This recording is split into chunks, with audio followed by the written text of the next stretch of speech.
Assalamualaikum warahmatullahi wabarakatuh. Selamat pagi anak-anak, selamat bertemu kembali pada pembelajaran pagi hari ini.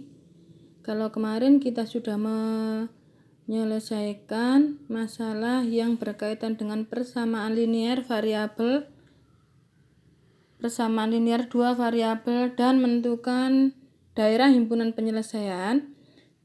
Sekarang kita lanjutkan untuk materi hari ini adalah menentukan nilai optimum suatu fungsi objektif. Ya. Jadi nilai optimum ini nanti kalau kita lihat pada materi pada pagi hari ini itu ada dua keadaan yang bisa kita tentukan, yaitu nilai maksimum dan nilai minimum. Jadi nilai optimum itu meliputi nilai maksimum dan nilai minimum yang dikenal dengan nilai optimum. Nilai optimum dapat ditentukan dengan menggunakan dua cara, yaitu dengan uji titik sudut dan garis selidik.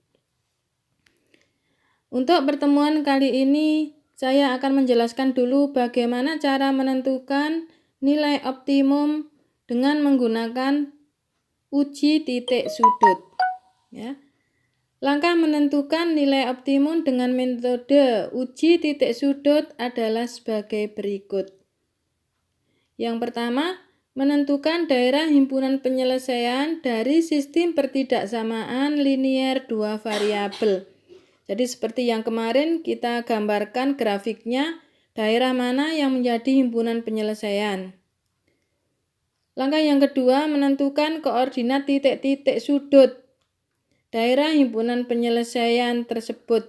Jadi kalau sudah ketemu grafik, kita ambil titik-titik sudutnya atau titik pojoknya. Yang ketiga, menentukan nilai fx sama dengan ax plus by untuk setiap koordinat titik sudut.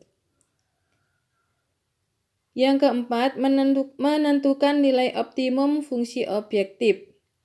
Jadi nilai maksimum fungsi objektif nanti kita pilih fx, y yang terbesar dan minimum kita pilih fx, y yang terkecil. Nah, sementara untuk uji titik sudut dulu. Yang berikutnya kita akan menentukan contohnya. Contohnya ini saya ambil ada di buku paket yang sudah kalian terima. Ya, yaitu di halaman 53. Suatu pabrik farmasi menghasilkan dua jenis kapsul obat flu yang diberi nama Fluin dan Fluon. Tiap-tiap kapsul memuat 3 unsur utama dengan kadar kandungannya tertera dalam tabel. Menurut dokter, seorang yang sakit flu akan sembuh jika dalam 3 hari minimal menelan 12 grain aspirin, 74 grain bikarbonat, dan 24 grain kodein. Jika harga Fluin Rp500 dan Fluon Rp600 per kapsul, bagaimana rencana pembelian seorang pasien flu? Ya. Supaya cukup untuk menyembuhkan dan meminimumkan ongkos pembelian. Nah, dari sini nanti kita akan buat tabel. Ya. Jadi yang harus dibeli tadi aspirin, bikarbonat, dan kodein. Ya. Ini kita tabelkan aspirin.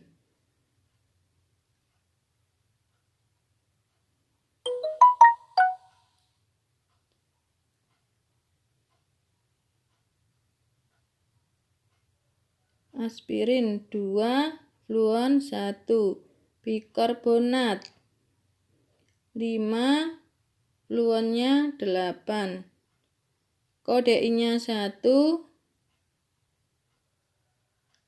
dan fluonnya 6.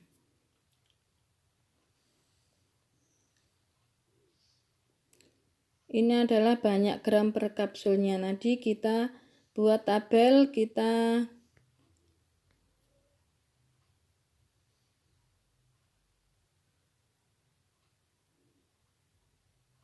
tabelkan semacam ini. Ya. Kemudian dari sini kita lihat batas minimal untuk aspirin tadi adalah 12. Jadi menelan 12 aspirin. Ini diberi 12 aspirin. Bikarbonat 74 dan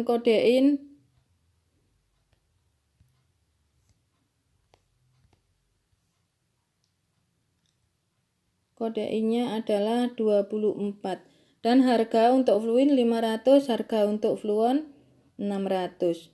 Maka dari tabel ini nanti kita akan buat supaya nanti bisa membentuk suatu persamaan linier dua variabel.